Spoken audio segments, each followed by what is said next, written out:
In this episode of the podcast, I spoke with Amanda.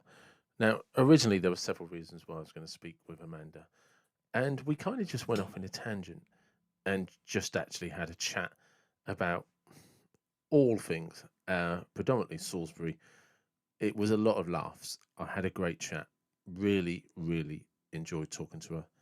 I will be getting Amanda back onto the podcast to talk about the WRAC and veterans, but that didn't happen today. So, but please, I hope you enjoy it. It was great fun.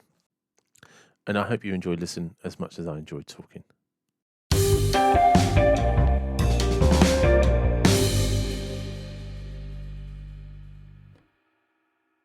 Welcome to the David Watson podcast. How are you?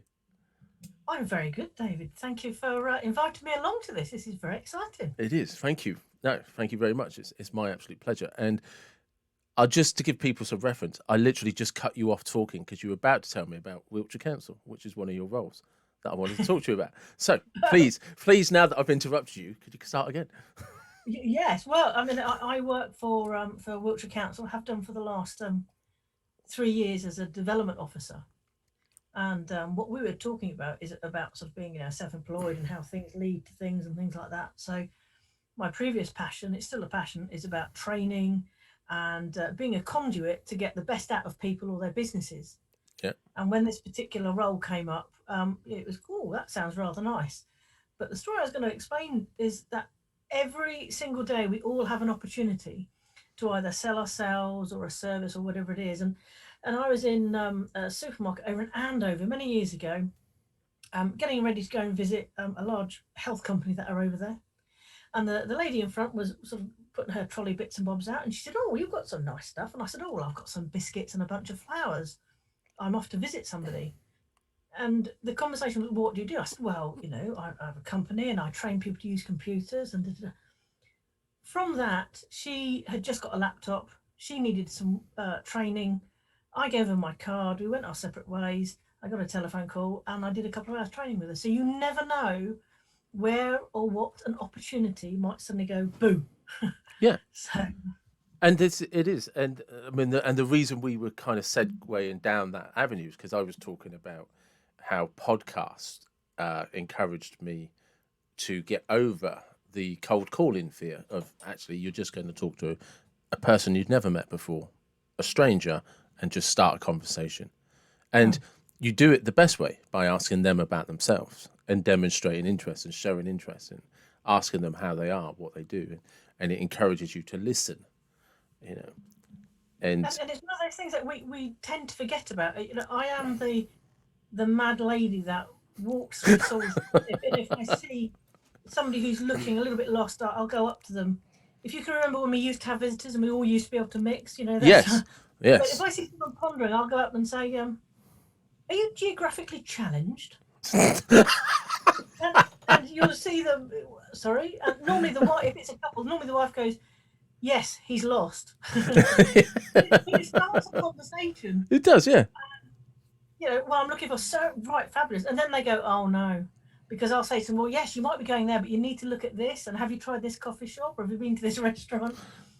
But we humans, and the current situation has highlighted it, that we do like to talk.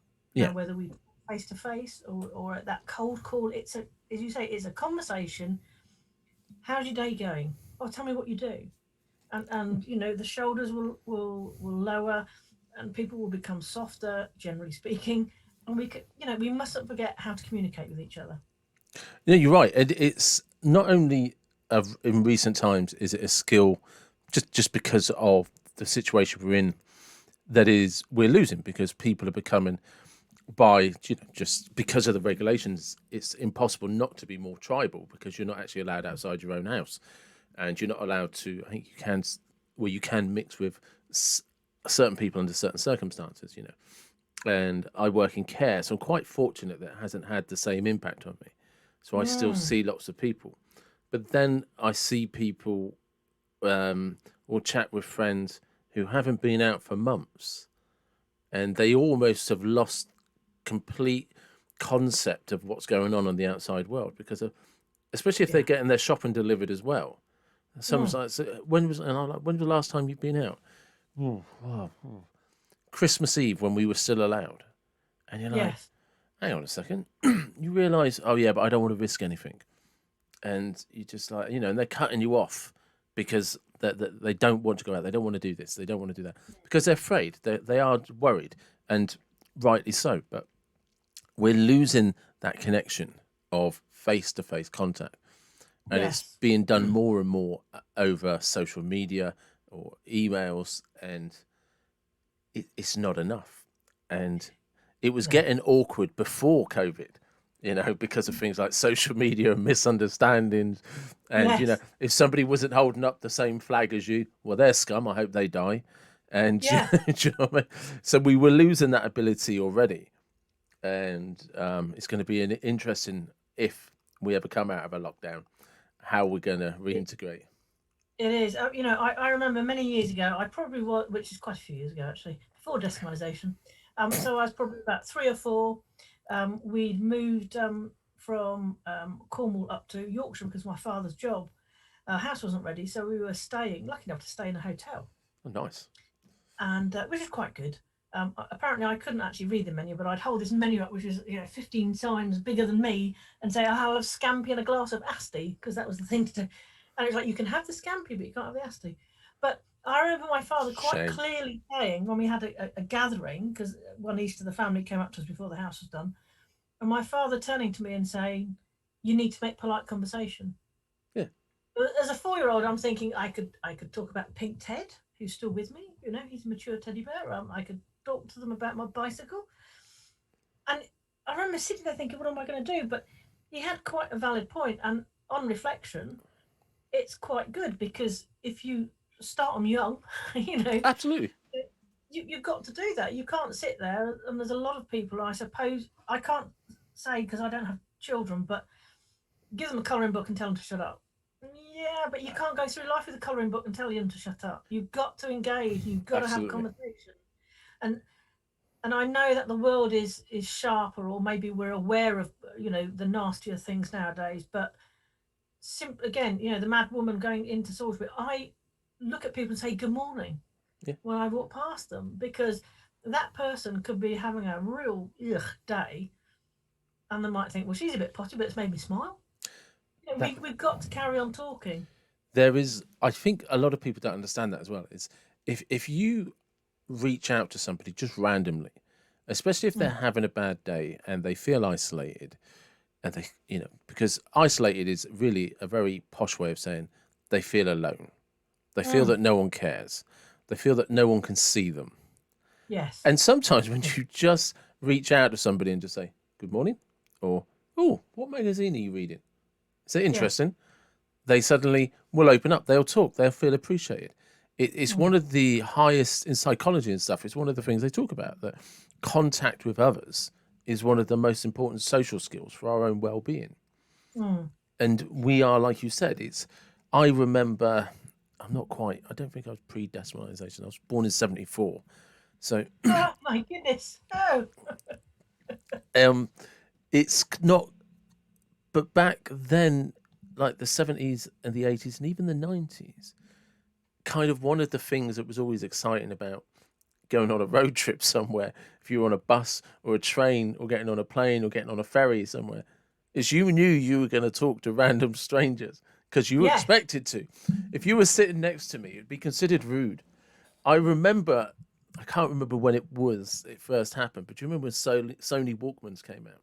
I don't know why I'm Yes. holding my hands up to my head, Yeah. showing I've got Because that was headphones. like, and they had to be yellow. Yeah, but Didn't they? Like the white ones for the iPods. most of my listeners listen in audio. So here's me demonstrating Walkman, even though I've got headphones in my head. And you, Very good graphic. Yeah. It's a film. Yeah. yeah. So in case anyone doesn't know, so Sony Walkmans were for cassettes, and cassettes is how we used to listen to shit, right? And it came in a little box with batteries, and it had Mm. these headphones you used to plug in, and we'd press play. And I remember somebody saying to me one day how outraged they were because they'd got on a train or something like that, and the person next to them had their headphones on and wouldn't talk to them. Right. And what And happens? they were outraged. They're disgust because how dare they? I got on the train, and I was expecting them to talk to me, and they Yeah, wouldn't turn their music off. no, it's madness. But it's those little bits and that element of conversation that builds um, relationships, social skills, all sorts of Yeah, things. And it's crucial that we remember that and we encourage it. I've been into Wiltshire College to do a couple of talks with their sort of business studies people, the students, and so going to a lecture hall, and this is me, and yeah, hurrah, I'm loving this, doesn't bother me, yeah, and to engage with them, and a couple of them, they wouldn't say boo to a goose, and I said to them, so you know. If you like that young lady down there and you want to go out with her, what are you going to do? I don't know. I said, you're going to have a really, really quiet life then, because you've got to engage yeah. and find something to talk about. You've got to do that. It's just not going to work. Well, Um, I remember one of the best skills I ever got taught on how to practice random conversation is in shop queues. And mm, just when you're in front of a queue, especially like boys, girls, girls, boys, whichever it is, right? Whoever you want to talk to boy, girl to girl, whichever way it is, right? Is if you just see somebody and you happen to be in front of them in the queue or something like that, or you're stood in the queue, just browse and just randomly say to them, like, Jesus Christ, I don't know what chocolate bar I want. What's your yeah, favorite? And just ask them something around, what's your favorite? But then leave them alone. mm, And they'll either respond and say, "Oh, that's my favorite," and you can either go along with it if you're, or dismiss it. Do you know what I mean? But then either a conversation will break out or it won't. But mm, and that bit's not really important unless you really fancy them, right? But yeah, it's not generally important. But what's important is you're learning the skill of just opening your mouth, making a sound, and getting someone's attention for no mm, reason whatsoever. And the more you practice doing that, the easier it becomes. And then when you do want to ask somebody out, you're not as awkward. You're not no, as You're not just a gibbering wreck who looks like a stalker, you know, yes, making the poor sod think, yeah, yeah, no, where do you live? As they're dialing yeah, 999. Let me just write that yeah, address down. yeah. I While put I it on my phone, phone already, recording it. yeah, yeah, I'm just going to take some photos for the restraining order. Yeah. You know, But we can use modern kit to complement it, but I do fear sometimes that um, the next generation will lose the art of writing letters and having conversations. yeah, So with COVID, when this, I mean, I'm quite blasé about this, but last year I wasn't too well, so I was off um, as we were going into COVID, and sort of 9 months later. So I didn't really sort of register what was happening first of all, but you see the news, you see what's going on. So I started, and I quite like writing letters. So I started to write letters to not completely random people. Obviously, I knew their address, but the art of that, the phone call that generated a phone call saying that was really nice to have a letter, yeah. and then to speak to them because nobody had sort of been speaking to them as well, I and just it's such a shame. just to show you something. Can you see that? Oh yes, Yeah, because I like writing letters as well. yeah, It's one of my favourite ways to communicate. and a proper fountain pen as well. I don't have a proper fountain pen. Oh, well, we need to I rectify that. do have but I do have a proper pen. But it's a Ah, ball. nice It one. is a ballpoint, but it is. Yeah, it's a I nice do. pen. It is. Yeah, it's not a big biro. No offense, big. I don't need the. No, no, and somebody's made a lot of money from that. But Yeah, then again, that's part of that preparation. It's that I'm gonna sit down quietly. I've got my nice letter paper. I've got yeah, my pen, and it's that commitment. And the letter could only be an A5 sheet of saying trust you well, doing this that and the other. This is what's going on. But you've made somebody's day, and then of course you go, oh my gosh, that's really expensive to post it. But you go, actually, no, it's not. I've put this piece of paper into a funny red box, or a blue if you're in Guernsey. You put it into the box. Somebody's taken that away and they've sorted it. And so for whatever it is, that's not a bad service, and it gets delivered to the door. yeah. But With it's a one of happy, the nicest things you can do for somebody, and mm, I would argue it's almost priceless. Is to yeah, just drop somebody a letter. I mean, text messages and messaging and messaging. I get it. It's nice, right? mm, It's I I have this thing. I did it only today, where go through a few people and I just reach out. Hey, how's it going? Just checking in, Mm. making sure everything's good. Right? Yeah. It's a nice thing to do there, and you get a thumbs up back. Yeah, I'm good. Looking forward to having a coffee, beer, whatever. And Mm. they know you're thinking about them, and you know they're still alive, Exactly. and vice versa, and you've not lost any contact. But there is something beautiful about just for getting down a pen and paper and just saying, "Dear Amanda, Mm. thinking about you this morning. I hope you're really well. What I was thinking about is, do you remember when you were on the podcast and we were laughing about X, Y, or Z? Yeah. You know, And we can transport ourselves back to that. We can yeah, remember it. And when you get your see, I'm terrible. It's like, oh, I think I recognise that writing. I know where it's come. So when I get my birthday cards, my other half, she goes mad. She just opened it. It's like, no, this is part of the game. It's an invite. Fabulous. Oh, well, that's got a postal code of so and so that could be so and so. That I recognise that writing, but that's yeah. part of it. It's like I'm, recognising somebody in the street and going, "Oh, it, hello." I can't remember your name, but yes, but there is. It's just there is something incredibly. It's kind of it's almost a platonic romance, Mm. in if for want of a better term, where You think of the pen pal days, yes, exactly that. It's like the old fashioned. Listen to the two of us Yeah, yeah. hopping on in nostalgia. Before the interweb. Yeah, yeah. Before we had light bulbs and had candles. Yeah. Full candle. Yeah. If Full you know, you know. candle. And yeah, but there is something nice about just because, like you say, at the other end of that, somebody receives a letter and Mm. they just open it up, and all that's there is a few lines that took no more than 5 minutes that have much more meaning than a text message or writing it on Messenger. Because all you're doing is, I mean, and for anybody that wants a hint, like what's a good way, actually write about the last time you laughed together or a funny memory from childhood, and just relay that to them. Because then you transport that person back to that place as well. Yeah, definitely. You know, And like you were saying before about you don't know how lonely no, somebody is, and there's a definition of fine, isn't there, which I think starts off with a naughty word, and I can never remember what it is, but we all go, yes, I'm fine. Well, not necessarily. There's the face that we put out to the world, yeah, and then there's the face where we probably go back to the person that brought us together and go, hey, you need to do that, but we never know what sort of day somebody's having, and if we can even make them stop and just come out of that situation, yeah, whether it's a hello or sending them the letter. When when we were going into lockdown here, we live in a normal everyday road of suburbia in Salisbury, and we have a mixture.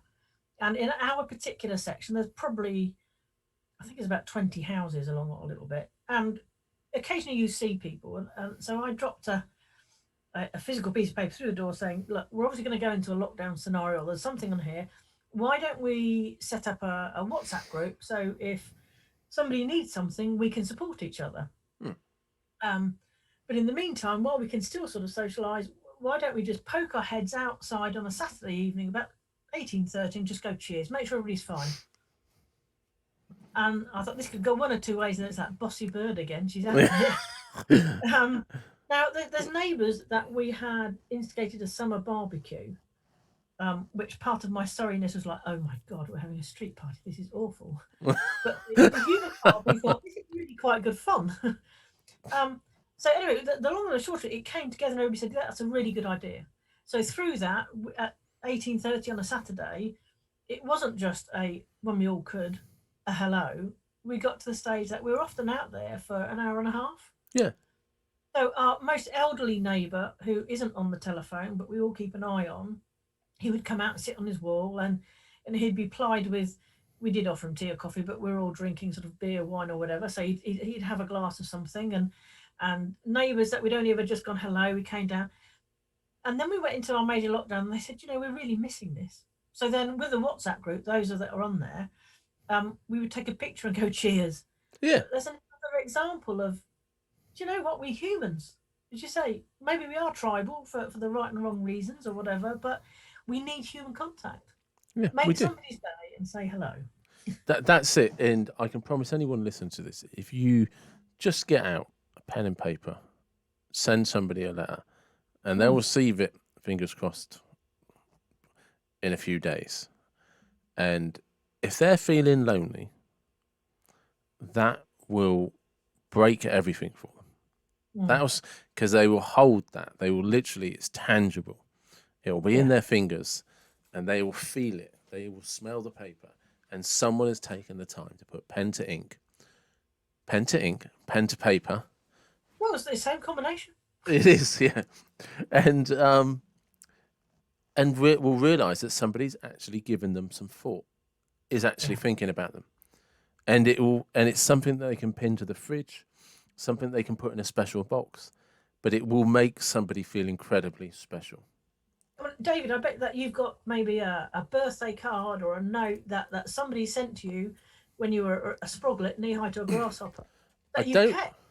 I don't have that. I do have this Christmas card from my friend Stacey, who despite the fact, Stacey, if you're listening, because she's a legend, right? Despite the fact I've stayed with her and her partner Dean for Christmas Eve, she does handmade Christmas cards. So it's still on my desk. That looks really good.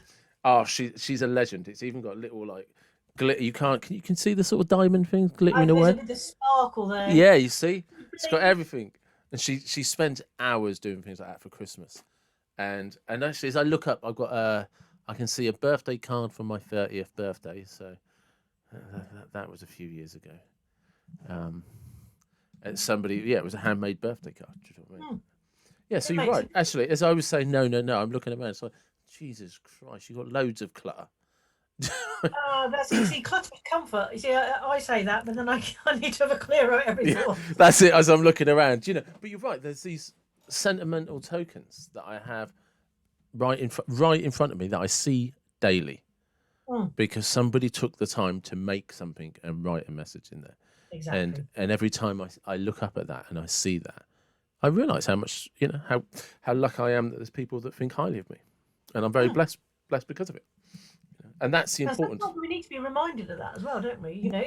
If we're having a bit of a sort of black dog day and you think, and you need to just pause 2, 3, and you look at that card or you look at a picture. I'm looking at pictures of dogs and my other half and a lovely little similar sort of thing, actually, a hand drawing that somebody's done for me with happy days written on it, not as in the fonts, but as in two people sat back to back with a dog and a glass of wine. And that I look at that and I can grin and I can think, that was caused by this, and think of the person that gave it to me, and that's lovely. It is. It's your emotions, you see. It gives you a nice warm feeling. It does, though, doesn't it? It's one of the most beautiful things you can do for anybody. Is make them realise that you think of them, and that somewhere there is a part of you that, no, you mean something to me. This is my friendship with you is meaningful. It actually gives a purpose to my life, and it makes my life better. And that's effectively what you're telling them. And especially now more than ever, it's a great way to let people know that. And it's a value of that, isn't it? That's made me think of a situation that, what I call in my previous life, when I was up in Surrey, we used to go off to Guernsey and see friends. But we had to stay in, the one of 3 hotels, because it was, we've got to stay here. It's the best hotel. All this, I would say, dog's dangly bits, actually. And then you can swear on this. It's an adult podcast. Basically, a load of bollocks. A load of typical, I suppose, a generation of that era as well. So that all went completely out the window, and my life was restarted quite majorly. But I was able to carry it down the route that I wanted to, and was never brave enough to do so. Then I went back to Guernsey with my wife, as opposed to my husband. And my best birthday was on the beach at Cobo with my group of friends that I'd met before I'd gone over there with the other one. And we had fish and chips on the beach out of paper. And we drank, wine out of cups. And that, to me, meant far much more, because these guys had seen me on this whole journey, and they did the old tap tap. We never liked him anyway, and you look a lot happier now, man. And I said, why didn't you tell me? But you can't tell that person. When that situation that because I would have gone, what do you mean? But whether it's that hello, whether it's the note, whether it's a card, whatever, it's those little things that don't have to cost a lot, Yeah, which actually emotionally and that feeling inside mean a lot more. it does. I just want to go back to something you said, because the thing that you always know where it's going with your friends when they lean in and say, Yes, I never liked him. yeah, You didn't look happy, and you sit there. It's like 20 fucking years. You yeah, came exactly, round, kissed yeah, him, hugged him, wished him Merry yeah, Christmas, and now you tell me you didn't like him. exactly. There's a what's going on? But again, that's that route and that journey that we have to take ourselves. And when I was privileged enough, I say that, to do some work, excuse me, at the Women's Refuge Hmm. in Salisbury, and do some next step training with them. And then somebody said, I don't know how to cook. I said, well, I'm not an expert, but let's do it anyway. You know, the fact that you need, again, a funny analogy, but if you think of a lovely spring meadow, Yep. so, and if you're on the farm, you know that the cows will come in over winter and they get fed all this stuff. And then when they go out and eat grass, it has an amazing adverse effect on them. And It basically, they does. shit everywhere. Yes. Oh my gosh. And it's not like the cow pats that you'd expect to see. So that happens, and you're thinking, oh my goodness. But what that does, it fertilizes that meadow so that when the spring flowers come up, and I always say, you've got to work yourself and walk through a path of a bit of shittiness to get to the other end to go, oh my goodness, isn't this amazing? And It's we've got to do that. It'd be nice if we didn't have to, but would we learn? Would we appreciate what we have? I don't know. So yeah, you've got to you. tiptoe through a bit of delight and put up with your friends and even your parents going, are you sure? There is, in my own experience, from personal experience, and I'll just chuck out a little caveat to that. There are sometimes you come across an annoying prick who just somehow has managed to be grateful for everything in their whole life, Yeah. and they just like see the good in everything. They're really great. Do you know what I mean? They actually, and as such, Run to my hand. yeah, they just they grown as people. They naturally are inclined that way. They're just the rest of us, myself especially.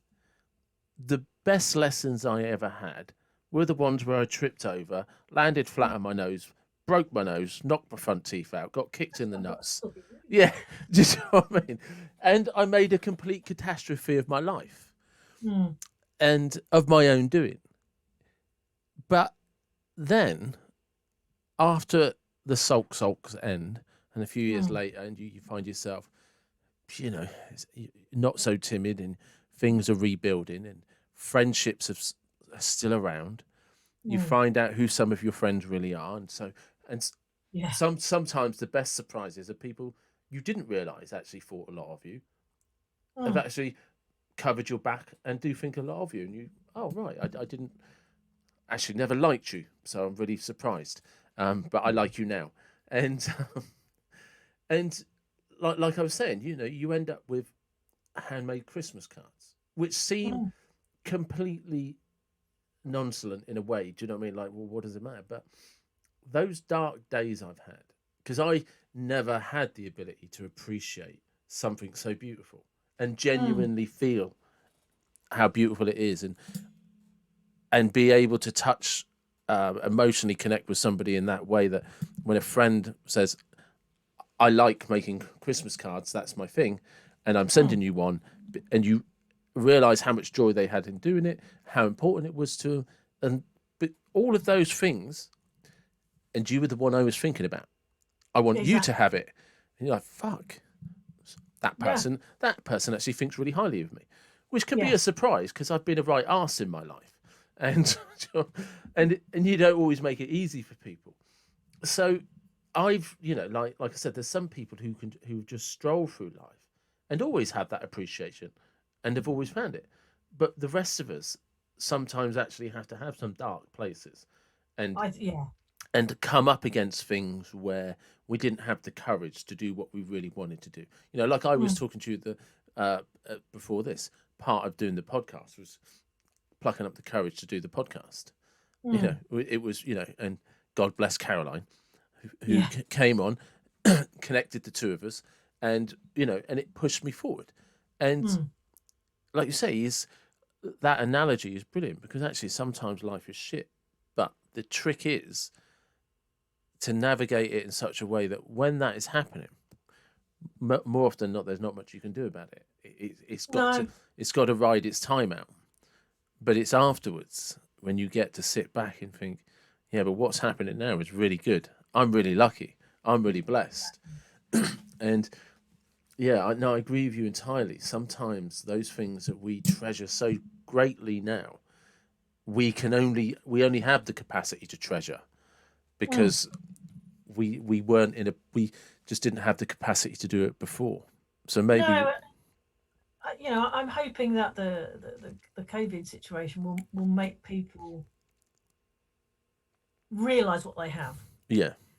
and be more grateful. We all joke it's like we're going down the pub. Well, we haven't been able to go down the pub, you know. Um, and it's not necessarily the correlation of going down to have a drink. It's the correlation of meeting up with people, connecting with people, which is what we've been talking about throughout this podcast. But and the freedom to do that, Yeah. and maybe it make people realize that regardless of the colour of one's politics, we actually live in a very liberal, or maybe that's the wrong word to talk about politics, but we can do what we want basically. Look, I will stand up if You know, somebody says per, caveat to this is my personal opinion. If you can't appreciate what a great country we live in, you've not travelled very far. yeah, exactly, Because and that's even across the channel because you do not want to mess with a French policeman, yeah, or what you want to do is go to Brussels and look at their revenue people on their metro. They come armed, looking like a SAS detachment. When I was yeah, first in Brussels, and I'm like, I've got my ticket, and the guy said, yes, we know all you English people because you're holding a little ticket up. They come up armed with a teeth to the teeth, and because it's cost effective, and they're saying, right, if you haven't got a ticket, off you go. We would never be allowed to do that. Well, we don't have much revenue, alas, on the trains, but no. you know, well, I'm just going to get on the train. What are you going to do about it? It's like, run into my hand quickly. Oh, we can't do that, can we? Honestly, Appreciate what we have. try upsetting the Italian police. See where that gets you. Oh, really? Or the French police. Do you know what I mean? I've had Oh, run-ins with all of them over the years. Just general run-ins. One of mm. them was actually I didn't have a ticket. And I was on a bus because nobody would tell me how you had to buy a ticket. Apparently, back then you had to buy it on a you had to go into a shop and buy it, Oh. and then you got on the bus. Well, I was just getting on the bus asking for a ticket in my worst Italian, and the Italian bus driver in his worst English was just telling me to sit down and shut up. Yeah. Right, so that's what I was doing. Then one day this bus inspector gets on, and apparently I should be paying for it. I was like trying to pay for a ticket. So I got arrested, taken to a police station, Oh. and yeah, for no ticket, for like Mm. the equivalent of €1, right? But Yes. it was lira, so it was a while ago. For youngsters, listen to this. Lira was what Italian money was called before the euro was around. Yeah. Right? And luckily, the Italian desk sergeant spoke phenomenal English Ah. and realised how angry I was because I was too dumb and young to. Well, actually, probably what bailed me out. I was so dumb and young. I was happy to tell everyone how angry I was at getting, arrested for not having a ticket. Yeah. And on the basis of nobody would tell me where to buy a bloody ticket, Yeah. And he was just like, I understand, it's fine. Could you just Yeah. calm down? And it literally got to the point, if you don't calm down, someone's just going to knock you down. Yeah. Yeah. And we will arrest you and throw away the key. Yeah, absolutely. And actually, I'll give him his due. He dished out a bollocking to the copper and the bus inspector, and Yeah. saying you should have told him what to do. And he just said, "Are Yeah. you happy to pay?" I said, "Yeah." And I even said how many times I'd been on the bus while I'd been there. I said, "I'm happy to pay for all of them." Mm. And he was just like, "No. What? Just pay for your bus fares." I was like, "Yeah, that's fine." And he even then directed me, told me how to get a bus ticket. And like I said, I'll give him his due. God bless him. Could he then bollock the copper and the bus inspector Yeah. for not just telling me that? Why didn't you just take the money off him and tell him where he could get a ticket from? Do you know what I mean? Yes. But again, Education is informed. yeah. But I've had like, I do surfing a lot, and I used to have a camper van. And Oh, so oh, I've done Algarve to Cherbourg, right? yeah. And I've not had many run-ins with the police. I'll be 100% honest, because I follow the law. Mm, Because I know plenty of people on my travels who haven't. yeah, And once they realise you're a travelling non-citizen, it doesn't yeah. matter whether you're French, Italian. You can be French in Portugal, Spanish in France, England in any. Right, so this is before Brexit. Once they realise you're not from their country Mm. and you're travelling and surfing in a camper van, They're like, oh, judgmental. not judgmental. Huh? In that sense, it's just like you're breaking the law. To arrest you is diplomatic issues because you can call the embassy. If I Mm. punch you in the face, there's nothing you can do about it. It's your word against mine. And I have a baton in my hand, and I'm often armed. And I know loads of people have had kickings off the police. Yeah. They never got arrested, they never got fined, but they had No, but plenty. they have that lesson. Yeah. Yeah, but it was, in fairness, just to sort of to clarify, all of them were camping where they're not supposed to. I was in France and we were parked up, and a local came along and said, "You can't park here." He said, "The police will come along and move you." And he said, "But they'll do it at 2 o'clock in the morning." Oh, He said, and they'll just come and start banging on the glass, might smash the glass to your van, and then they'll do you for that. Did you know what I mean? Because there were signs up saying don't park here, but we've run out of time. We wanted to just crash for the night, and the local came along and said you can't park here, just don't do it. oh. But he did tell us where we could park about 5 miles away. Well, You know, yeah. but yeah, That's it. the police We have a great. in my and I used to go to Russia a lot, and I've been to Moscow about 5 times, and That's got to be educational. that's a word. That's a way of describing it. Yeah, yeah. And I love it. I was on a tube with my then girlfriend, and this guy and she was from Moscow, and this guy, he was a big old unit as well. He got on the train, got on the tube. He was drunk. He'd clearly had a fight, and I was not feeling good about this situation. and I said to my girlfriend, I said, like this, I'm not keen with this. We need to do something. She's like, why? What's the problem? I said, that guy just doesn't look clever. And she said, he's not going to do anything. She goes, it was probably the police that did that to him. She goes, and he knows if he kicks off on the train at the next station, the police will come and do it again. And do you know what? He was good as gold. He didn't move. And that's it, because people don't realise. This country is an amazing country to live in. We live in a great country. Mm, definitely. And like I said, I've been all over Europe. I've been to Moscow 5 times. I've been to Morocco. I was in California a couple of years ago. It's just like, this. I mean, like I said, whenever I hear people complain about Great Britain, I know you haven't travelled far. Yes. Or if you have, you haven't got into trouble. Yeah, yeah. They've just not had that life experience, and people go, well, you're being a bit sort of arrogant about this. Like, no, we have a fantastic country. We have a very good. Okay, people go, oh, it fell off, but we have a pretty good education system. The NHS is bloody amazing. Yeah. Now, how much do you? So, I'm a new owner of a pacemaker, and Oh, much right. did that? How Yeah. much did it cost? Oh, nothing. I look at people on Facebook. It costs them a fortune in America. Mm-hmm. And I mean, my sewing skills are pretty rubbish. I sew with Wonderweb, which is a bit annoying. Yeah, I know what you mean. Yeah, and it looks as if their surgeons have sewn with Wonderweb, and people should really take stock of what we get in this country. I'm very proud of it. And then of course you get a kid. Well, no, I'm just very proud of what we've got here, and people should appreciate. And I believe that people should give back. Schwarzkopf said after the first Gulf War that people should really think about how they can give back to their country. Yeah, and he was a sort of barrack rat. He said, I'm not saying that you've got to get dressed in a dark blue, light blue or a green uniform, but maybe commit to doing care in the community, which people scoff at, but it's our community and we should care. That's what it's about. It is, it is, you can't understate the value. Look, and I hope you don't mind me saying this, right? You said on here, you're married to your wife. Yeah, I'd be There are able to do countries where that's illegal, exactly. right? It would be Exactly. illegal for you to travel together under those circumstances, Mm, to have a room together under those circumstances. You'd be arrested, yeah, right? In this country, you can go to a church and get married. yeah, almost.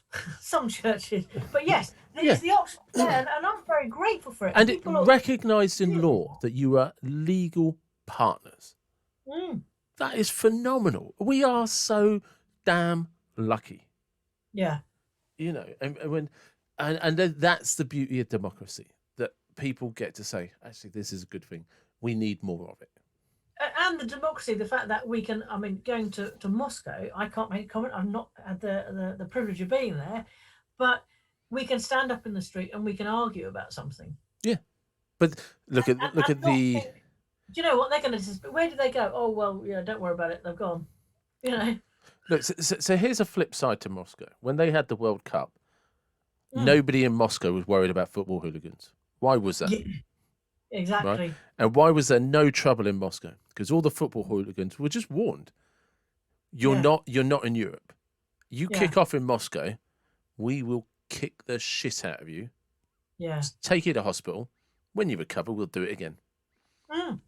And there were documentaries where they visited the Russian hooligans, and on Yeah, YouTube and stuff like that. And the hooligans were just like, "What's going on?" They're like, "No, the police have already seen us. The police have already come to us and said, if you turn up and cause any trouble, we know where you live. We know where your families live. That's the end." yeah. And nobody in Russia stepped out of line. There was no trouble in Russia in the last World Cup, but Mm. there was an expense to that because of the way Yeah. they enforce law. Mm. Also, around that time, when the gay rights activists tried to march through Moscow, they all got arrested. It Mm. comes at a cost. Yeah. Do you know what I mean?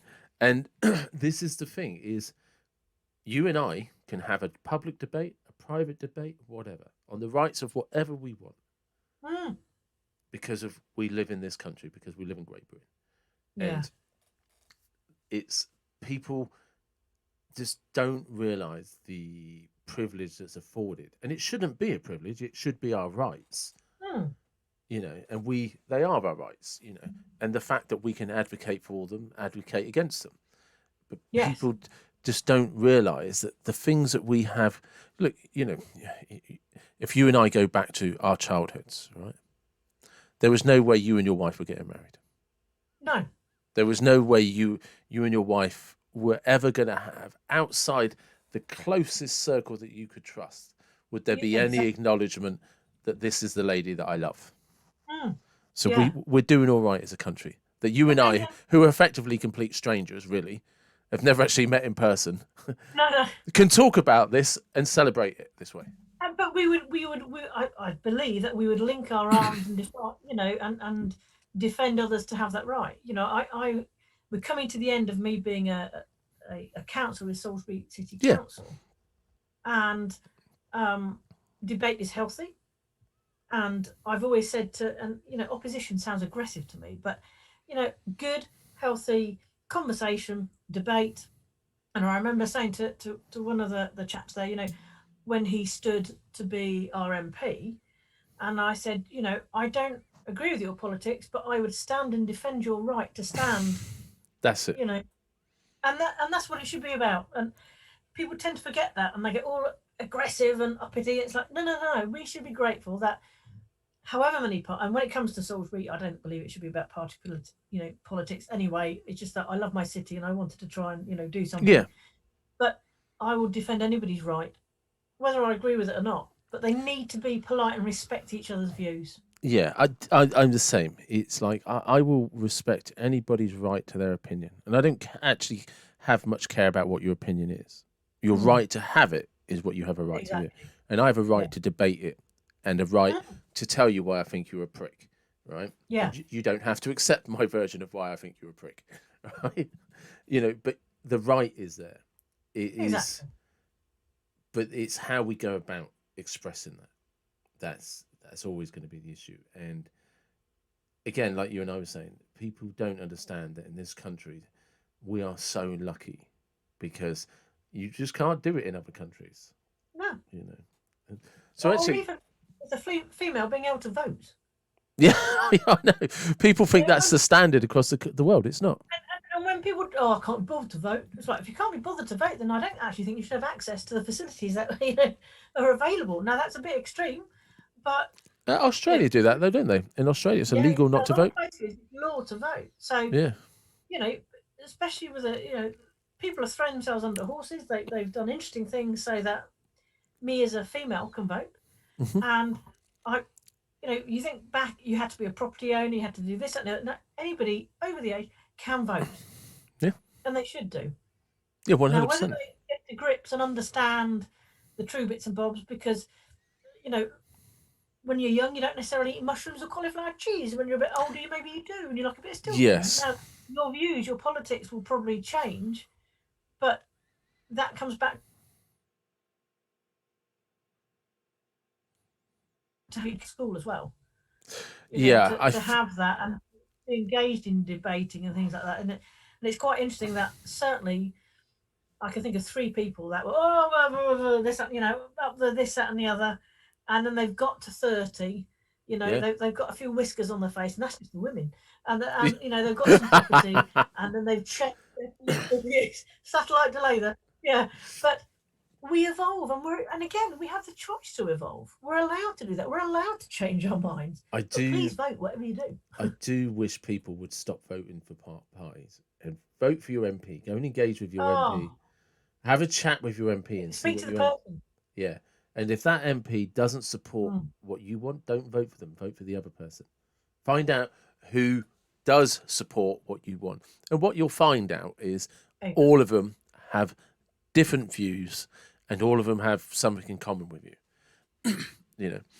So, but if you don't garner a relationship for him, and I have tried to get John Glenn on the podcast. He says he's too busy. And I think what he politely was saying, like, who the hell are you? Yeah.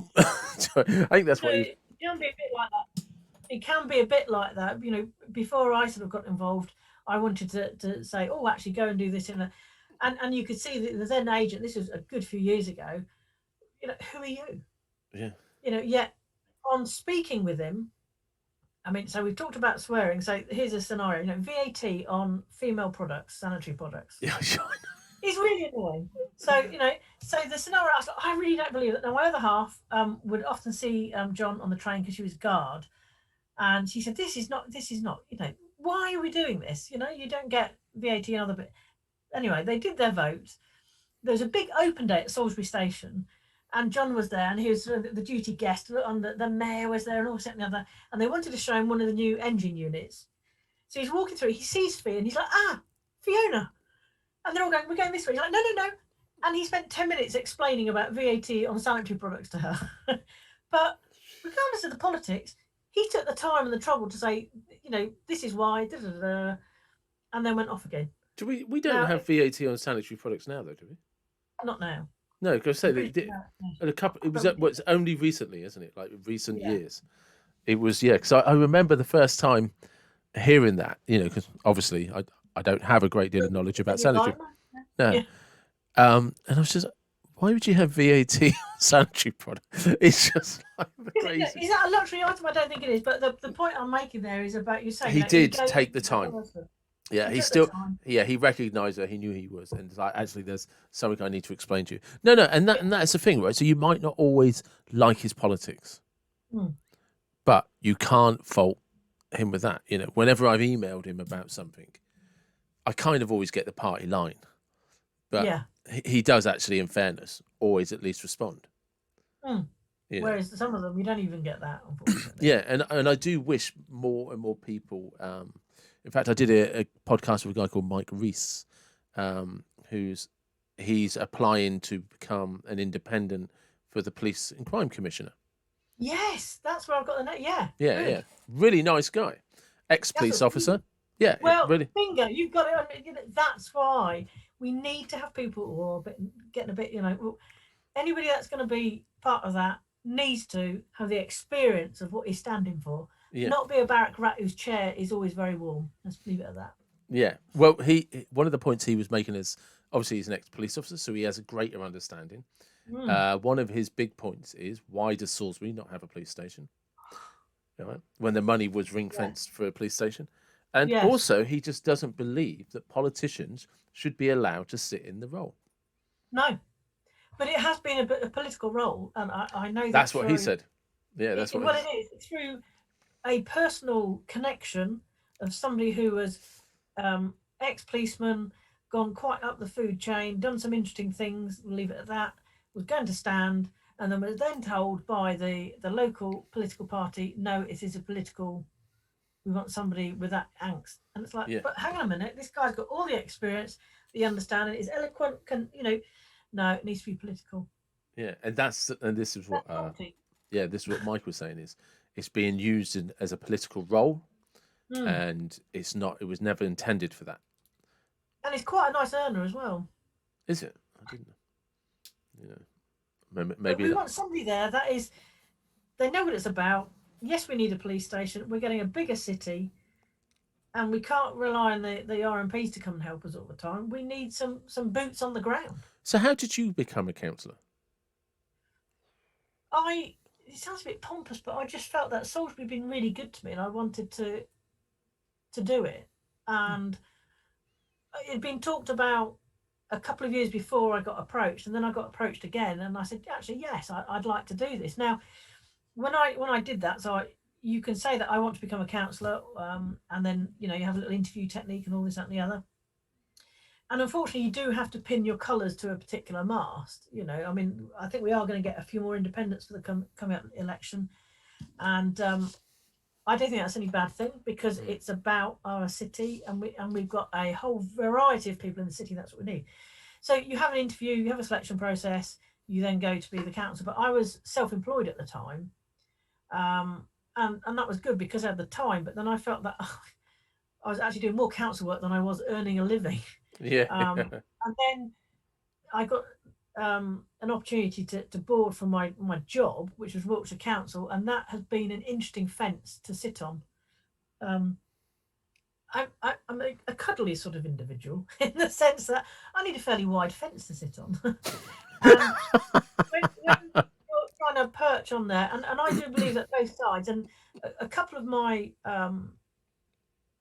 residents and colleagues as well said, well, Salisbury City Council, you need to go and shout at Wiltshire Council. It's like, shouting is not going to achieve anything. We need to have a conversation here, and it just sort of evolved. But unfortunately, due to sort of a series of events, and it's coming to the end of that term, I'm not going to stand again at the moment. I would like to think that as life progresses and maybe gets a bit slower or things like that, that Mm. I would like to stand again. They may not like me to stand, but I get quite frustrated. It's been educationally inspiring, frustrating, interesting, and I still think we have a bloody fantastic city and some We have amazing a people in great it. city. We do. Yeah, Look, I'm with you. I have two things. If you don't like it, fuck off. Um, exactly. Yeah. if you do like it, let's try and make it a better place. Mm. And don't be negative. There's all the Facebook can be the work of the devil, but there's also some good things around Yeah. it. But all the people that whinge is like, well, stand up and do something. And that's the point I've made. And I made that probably about 6 or 7 months ago, and said, um, if you believe in your city, then stand. And I don't care what party you stand for, but stand and try and take part. Yeah. And a couple of people were like, you shouldn't say that. Well, why not? You should tell them to stand for the Conservative Party. Or it's just like, no, No, Christ, it's don't, stand please for the don't city. vote for who you want, but don't stand as an independent. Stand for Exactly. yourself, not a party. But Uh, be sensible about it. There's things that, there is no magic money tree. And just by standing, it's amazing how people feel they can be exceedingly rude to you. Um, and it's like, look, hang on a minute, I'm a human here. It's like, think about what you're emailing me, and but engage and have a conversation, and think how we can make the city better, because it's not for me, it's not for you, and it's probably not for the people that are struggling now. It's for 30 years time that what the decisions we're making. yeah, And we need to build a city where we want to keep young blood in here. I know I'm getting older. It's just like, well, yes, I wouldn't mind a nice retirement flat, this and that. But no, that's not going to help us. We need to get people to come into the city. We have a fantastic market. We have all the things that are in place, and we should take advantage of them. Yeah. You know. No, it's true. We have had, uh, like many places up and down the country, a thriving city. It was a city doing well, and a city that for a while was brought to its knees because of Novichok. And, we, Well, yeah, we were part of helping with that, and that was amazing. yeah, and but we came back, and unfortunately, this is now here's, but Yes, we're in the same place that every city up and down the country is exactly.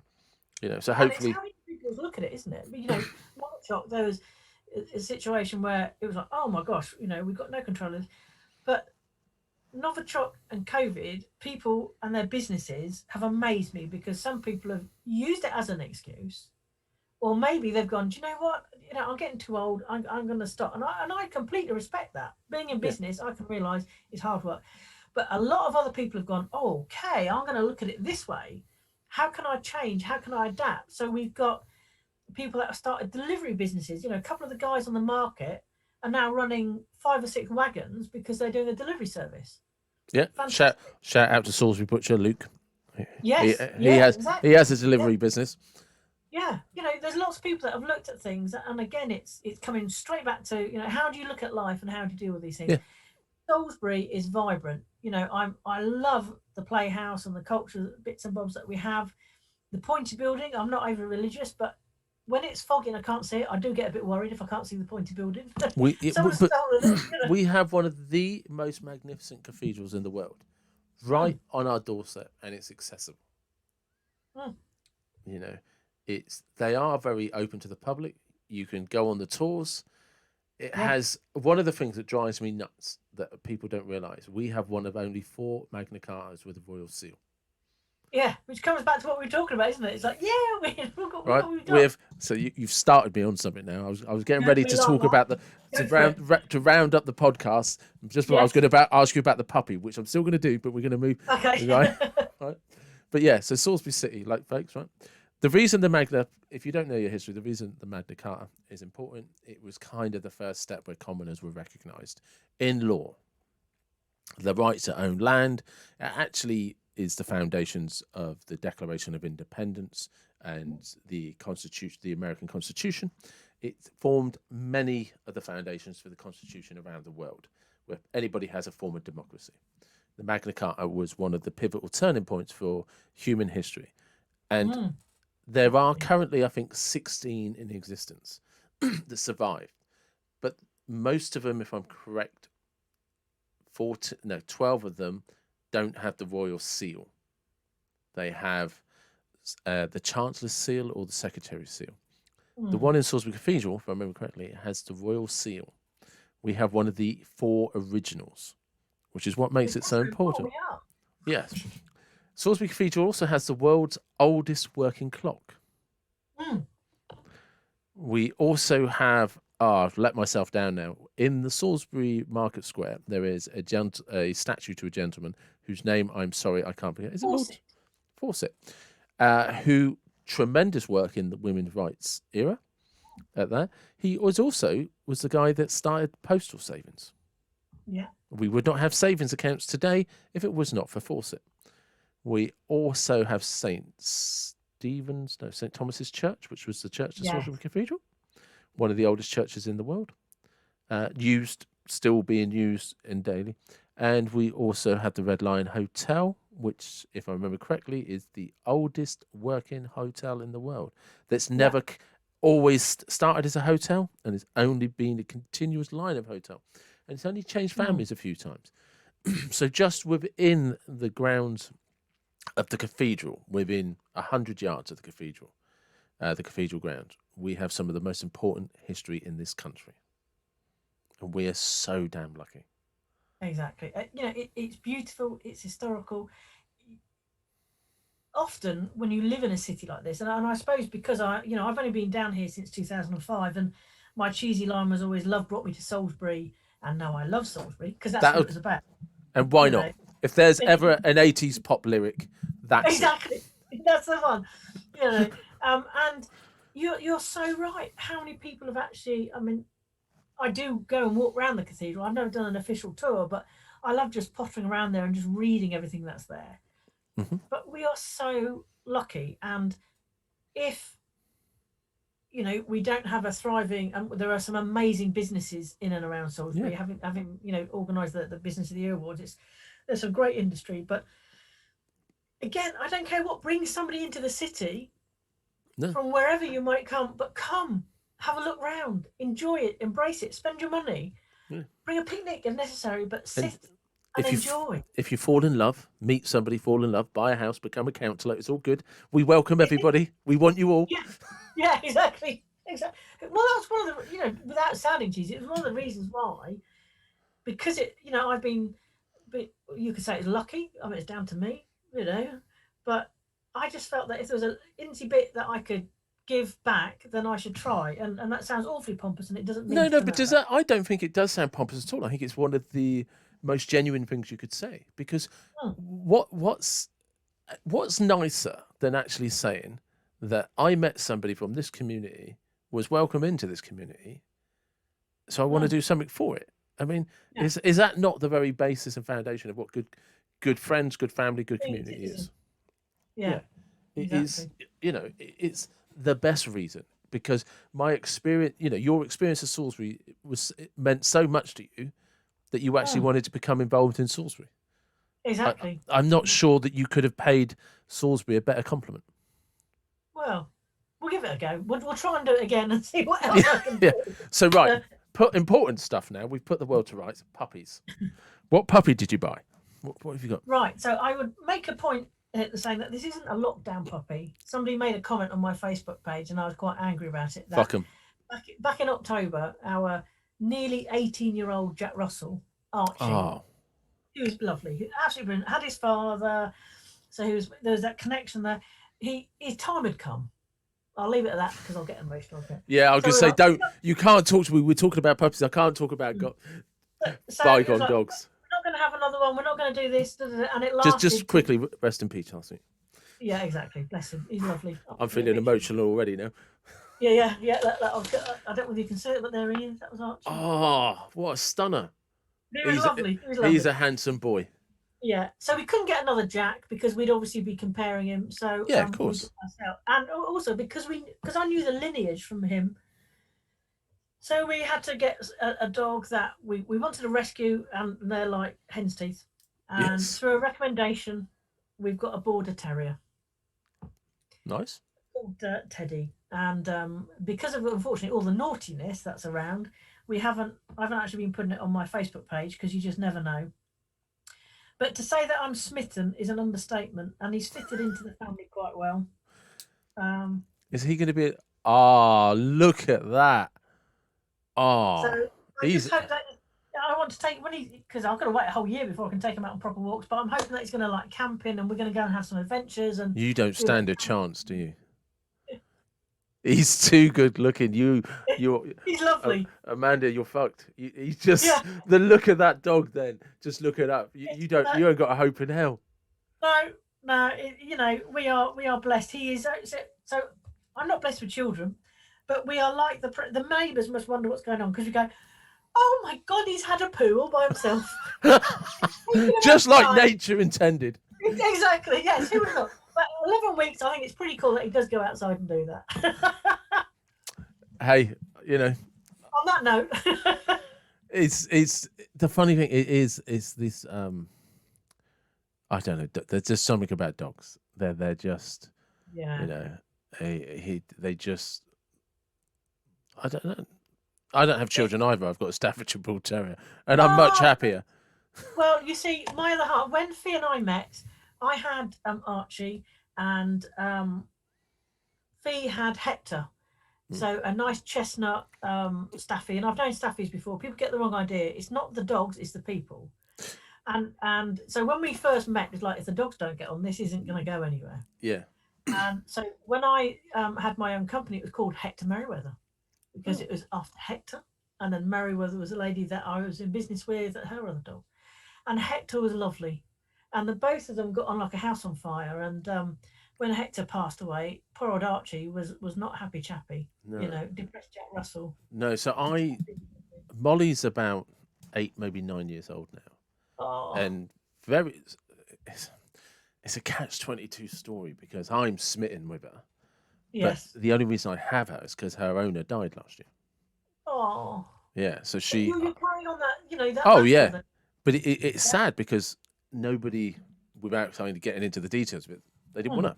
You know, No. the the owner died. Nobody in the family wanted her, so she was. Oh. I'd looked after her while he was in hospital for Mm. about a month, and then he came out. She went back to him. Sadly, a couple of months later, he died. Oh.